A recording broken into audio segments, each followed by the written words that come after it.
Mahalakshmi latest വിശേഷങ്ങളിലേക്ക് എല്ലാവർക്കും സ്വാഗതം. അങ്ങനെ നമ്മുടെ സാഗറിനെ അനന്തു ശരിപ്പെടുത്തുകയാണ്. കുറെ ഗുണ്ടകളെയൊക്കെ വിളിച്ച് അനന്തുവിന് നല്ല ഇടിയൊക്കെ കൊടുക്കുന്നുണ്ട്. അങ്ങനെ അവസാനം നമ്മുടെ സാഗറിനെ ഗോഡൌണിൽ ഒരു തൂണിൽ കെട്ടിയിട്ടിരിക്കുകയാണ്. ആ സമയം നമ്മുടെ കണ്ണൻ അവിടേക്ക് വരുന്നുണ്ട്. കണ്ണൻ സാഗറിനോട് ദേഷ്യത്തിൽ ചോദിക്കുന്നുണ്ട്, നിന്റെ പിന്നിൽ ആരാണെന്ന്. മേഘനാഥനല്ലേ നിന്റെ പിന്നിലെന്നും നമ്മുടെ കണ്ണൻ ചോദിക്കുന്നുണ്ട്. കണ്ണന്റെ വാക്ക് കേട്ടതും നമ്മുടെ സാഗർ ഞെട്ടി വിറച്ചു നിൽക്കുകയാണ്. ആ ഞെട്ടലോടെ നമ്മുടെ കണ്ണനും അനന്തുവിനും ഒക്കെ കാര്യങ്ങളൊക്കെ പിടികിട്ടി. അങ്ങനെ ഗുണ്ടകളെ കൊണ്ട് പിന്നെയും കുറെ അടിയൊക്കെ അടിപ്പിക്കുന്നുണ്ട്.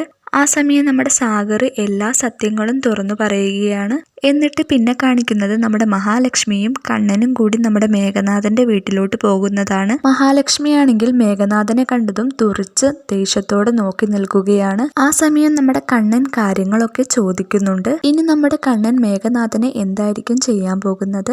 മഞ്ജുവും മേഘനാഥനുമായിട്ടുള്ള കല്യാണം ഇനി നടത്തുമോ ഇല്ലയോ എന്നൊക്കെയാണ് നമ്മൾ പ്രേക്ഷകർക്ക് അറിയേണ്ടത്.